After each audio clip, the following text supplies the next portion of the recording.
हाँ, तो class 8th के बच्चों, ये आपका ज्योग्राफी का बुक है और ज्योग्राफी बुक का ये चैप्टर नंबर 5 है और चैप्टर का नाम है मानव संसाधन, इंग्लिश में ह्यूमन रिसोर्सेस। ठीक है, अब सबसे पहले आपको जानना होगा कि संसाधन क्या होता है। समझ गए? तो संसाधन हम उस वस्तु को कहते हैं जो हमारे दैनिक जीवन में प्रयोग में आता है। ध्यान रहे, अगर कोई वस्तु प्रयोग में नहीं आता है तो आप उसे संसाधन रिसोर्सेस नहीं कह सकते। जानते हो, आज पेट्रोल सबसे महंगा संसाधन है, सबसे कीमती संसाधन है, लेकिन एक वक्त था जब पेट्रोल कोई संसाधन था ही नहीं। तो याद रखना, क्यों नहीं था वो संसाधन? क्योंकि उसकी प्रयोग ही नहीं हो रहा था। आज भी बहुत सारी चीजें हैं जिनको आप संसाधन नहीं कह सकते हो। क्यों? क्योंकि उसका तो प्रयोग होता ही नहीं है ना?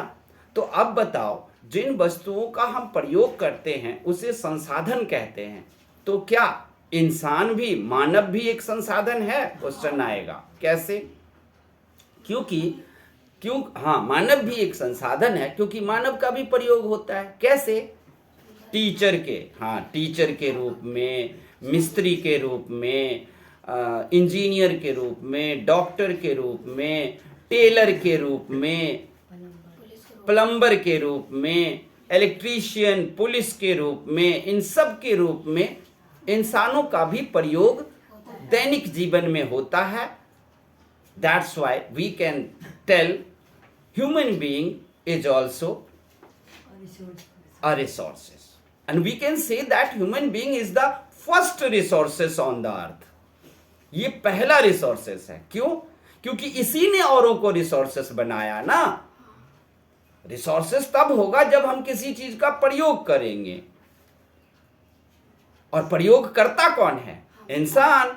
तो सबसे पहला कौन हो गया? इंसान हो गया प्रथम संसाधन। क्योंकि ये अगर नहीं होगा, अगर मानव रूपी संसाधन नहीं होगा तो किसी और चीज का प्रयोग नहीं होगा, और प्रयोग नहीं होगा तो हम उसे संसाधन कह ही नहीं सकते। अब देखते हैं कि जो मानव है उनकी जनसंख्या को देखते हैं, तो आज अगर पूरे वर्ल्ड की आप जनसंख्या देखो तो लगभग 800 करोड़ के करीब हो गया है, 8 अरब के करीब।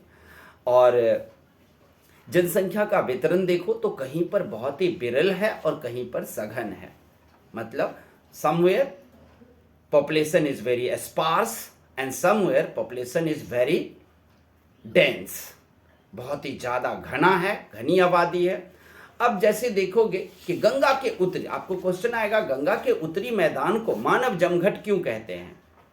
क्योंकि यहाँ पर जनसंख्या बहुत ज़्यादा है। यहाँ जनसंख्या ज़्यादा क्यों है? क्योंकि जीने के लायक जिन वस्तुओं की जरूरत होती है वो सब गंगा के उत्तरी मैदान में मिल जाता है। एक छोटा सा खेत भी हो तो भी इतनी उपज हो जाती है कि 6 लोगों का फुल फैमिली खा सकते हैं छोटे से खेत से। फिर वहाँ पॉपुलेशन बसेंगे, लेकिन पहाड़ी भाग में आपको पॉपुलेशन नहीं मिलेगा, बहुत ही विरल मिलेगा, वहाँ सघन नहीं होगा। क्योंकि बहुत बड़ा भी खेत हो वहाँ पर तो भी आपको वो उपज तो देने वाली नहीं है, क्योंकि वो गंगा के उत्तरी मैदान नहीं है।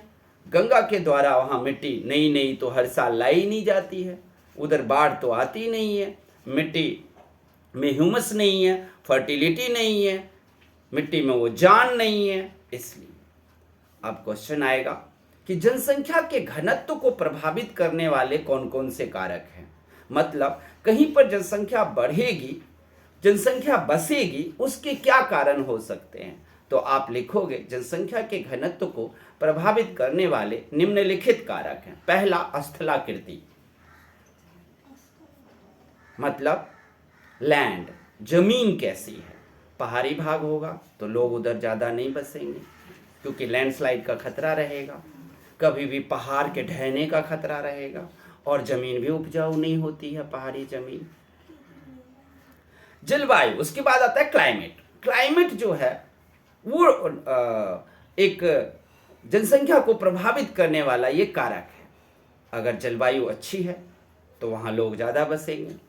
अगर जलवायु थार मरुस्थल या सहारा मरुस्थल की तरह हो तो वहाँ पर तो लोग नहीं बस पाएंगे। तीसरा मृदा, मिट्टी। मिट्टी कैसी है? क्या उसमें ह्यूमस है? क्या उपजाऊ शक्ति है उसमें? क्या वो अच्छे फसल देगा?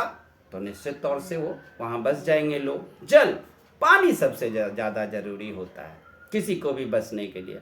आप पिकनिक ही जाओ कहीं भी, तो पिकनिक के लिए 3 दिन के लिए पिकनिक पे गए हो जंगल एरिया में, तो आप कैंपिंग कहाँ पर करोगे? सबसे पहले पानी ढूंढोगे कि पानी, तालाब कहाँ है।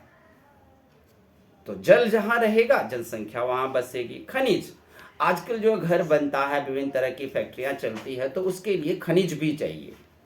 तो वो खनिज भी आपको जहाँ मिलेगा वहाँ भी लोग बस जाएंगे। तो देख लिया, जनसंख्या के घनत्व को प्रभावित करने वाले कारक कौन कौन से हैं? स्थलाकृति, जलवायु, मृदा, जल, खनिज, मतलब land, climate, soil, water and mineral. इसके अलावा सामाजिक, सांस्कृतिक और आर्थिक कारक भी होता है। सामाजिक, जैसे एक ही प्रकार के, एक ही समुदाय के लोग एक ही जगह पर बसना पसंद करते हैं। यहाँ सब हिंदू है, तो हमारी रीति रिवाज संस्कृति हिंदू का है, तो हम हिंदू के साथ ही बसेंगे, और भले ही उसको छोटा ज़मीन मिल जाए लेकिन वो वहीं पर बसेगा। हाँ, वो बहुत, जहाँ मुसलमान सब है उनमें कहोगे हिंदू को बस जाए तो वो वहाँ पर नहीं बसेंगे, क्योंकि उनकी संस्कृति अलग है, सिस्टम, प्रक्रिया जीने का अलग है, और हमारा जीने का अलग है। इसके अलावा जनसंख्या परिवर्तन को देखते हैं। क्या जनसंख्या परिवर्तन हो रहा है? हाँ। कैसे जानोगे जनसंख्या परिवर्तन को? तो 1000 व्यक्तियों पर जन्म लेने वाले लोगों की संख्या से हम कहीं कभी जनसंख्या में बढ़ोतरी या घटोतरी को हम समझ सकते हैं। जैसे क्वेश्चन आएगा आपको कि जन्म दर किसे कहते हैं? What is birth rate? मृत्यु दर किसे कहते हैं? What is death rate? तो लिखना कि 1000 व्यक्तियों पर जन्म लेने वाले बच्चों की संख्या को हम जन्म दर कहते हैं। 1000 व्यक्तियों पर मरने वाले व्यक्तियों की संख्या को हम मृत्यु दर कहते हैं। सब 1000 पर करना। आपको पता है हमारे देश में 1 मिनट में कितने बच्चे जन्म लेते हैं? हमारे देश में 1 मिनट में 52 बच्चे जन्म लेते हैं, 52। इस तरीके से महीने, साल सब काउंट करके निकालोगे तो हमारे देश में 2,75,00,000 लोग हर साल बढ़ जाते हैं। उसमें से अब मृत्यु दर देख लो, तो 1 मिनट में कितने लोग हमारे यहाँ मरते हैं भारत में? तो 1 मिनट में भारत में 15 लोग मरते हैं। उसको भी आप दिन, घंटे, महीने से काउंट करके निकाल लो तो आपको आएगा लगभग 75 लाख। तो 2,75,00,000 लोग जन्मे और 75 लाख उसमें से मर गए। लगभग 2 करोड़ जनसंख्या हमारे देश की हर साल बढ़ जाती है, जो अति चिंताजनक है। इतनी तेजी से और इतनी जनसंख्या नहीं बढ़नी चाहिए। जनसंख्या और भी बढ़ने के कारण हैं क्या? कुछ जनसंख्या बढ़ने के और भी कारण हैं। अप्रवासी लोग, अप्रवासी, उत्प्रवासी लोग, ये सब भी हो जाते हैं। लोग एक देश में अथवा देशों के बीच एक स्थान से दूसरे स्थान पर चले जाते हैं, वो उन लोगों को हम प्रवासी लोग कहते हैं। उत्प्रवासी लोग किसे कहते हैं? उत्प्रवासी लोग वे लोग होते हैं जो देश को छोड़ देते हैं। अप्रवासी लोग कौन से होते हैं? अप्रवासी लोग वो हैं जो दूसरे देश से आकर हमारे देश या अन्य देशों में बस जाते हैं। जनसंख्या अगर इतनी तेजी से बढ़ रहा है तो इससे क्या कोई घाटा होगा? हाँ होगा। संसाधन बड़ी तेजी से घटेगा। आज देखो पीने के पानी नहीं मिल रहा है। आज पूरे वर्ल्ड में अगले 30 साल में सबसे बड़ी समस्या जो उभर कर सामने आने वाली है वो है जल समस्या। पीने का पानी ही नहीं है, क्योंकि इतने लोग हो गए।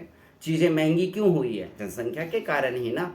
टमाटर देख लो, प्याज देख लो, कोई भी चीज़ें इतनी महंगी कैसे हो गई? क्योंकि वो चीज़ कम पड़ गई। कोई भी वस्तु कम क्यों हुआ? क्योंकि जनसंख्या इतनी ज़्यादा है कि सब खा गए। अब चीज़ें कम हैं तो व्यापारी लोग उसे महंगे में बेचने लगते हैं। जनसंख्या से बेरोजगारी भी आती है ज़्यादा बढ़ने से। काम धंधा कहाँ से आएगा? इतने लोगों को नौकरी कैसे दी जाएगी? जनसंख्या बढ़ने से भुखमरी, गरीबी, जनसंख्या बढ़ने से लूट पाट सब बढ़ता है, क्योंकि लोगों को काम धंधा नहीं मिलेगा तो क्या करेगा? लूट पाट चोरी चकारी ही करेगा। इसलिए हम सबको सोच समझकर जनसंख्या पर नियंत्रण करना चाहिए और जनसंख्या कम। हाँ, जैसे जापान जैसे देश देख लो, वहाँ की सरकार अपने देशवासियों से संबोधित होकर कहते हैं कि जनसंख्या बढ़ाओ, क्योंकि जापान की जनसंख्या घट रही है। लेकिन भारत जैसे देश में जनसंख्या को घटाने की जरूरत है, क्योंकि अब हमारे पास संसाधन नहीं रह गए हैं कि हम इतनी तेजी से बढ़ रही जनसंख्या को संभाल पाएं। बांग्लादेश देख लो, मानव जमघट है, इतनी जनसंख्या है कि पूछो मत। बांग्लादेश में, भारत में भी, बांग्लादेश सब में जनसंख्या इतनी ज़्यादा क्यों है? लोग परिवार नियोजन नहीं करते हैं। पुरुष या महिला को नसबंदी कराना चाहिए, जिससे कि वो पॉपुलेशन और जनसंख्या पर रोक लगा सके। हाँ, 2 बच्चे सबको चाहिए, एक बेटा या एक बेटी। अब कई लोग क्या करते हैं कि बेटी 2 हो गई, एक बेटा भी चाहिए, तो उसके आस में वो 6 बच्चे हो जाते हैं, और फिर भी 6 के 6 बेटियां हो गई, बेटा ही नहीं हुआ। तो ऐसे में तो जनसंख्या बढ़ गई। तो सबसे पहले हमें जनसंख्या घटाने के लिए जो सबसे जरूरी है वो है शिक्षा, एजुकेशन। अगर 2 बेटियां भी हो जाएगी तो क्या हुआ? बेटियां किसी से कम है क्या? आपने डायलॉग सुना ही होगा, हमारी छोरी छोरों से कम है क्या? एक फिल्म आया था दंगल, उसमें देखो बेटियां कितनी ऊपर जा रही हैं। तो अगर आप एजुकेशन लोगे तो समझ जाओगे कि जनसंख्या बढ़ाने से कोई फायदा नहीं है। अगर एजुकेशन रहेगा ना तो बड़ी आसानी से हम क्या कर सकते हैं, काम रोजगार अच्छा पा सकते हैं। ये शिक्षा से ही होगा। पढ़े लिखे लोग हैं, अब लोग जनसंख्या क्यों बढ़ाते हैं? सोचते हैं 6 बच्चे होंगे तो 6 तरफ से कमाया लाएगा तो हम अमीर हो जाएंगे, ये भी वजह होता है।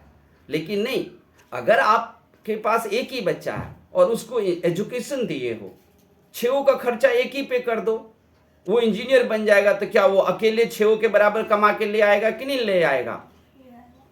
6 लोगों के बराबर उसकी अकेले की उतनी तनख्वाह होगी। तो शिक्षा होगा तो डेफिनेटली आपके देश में जनसंख्या कम होंगी।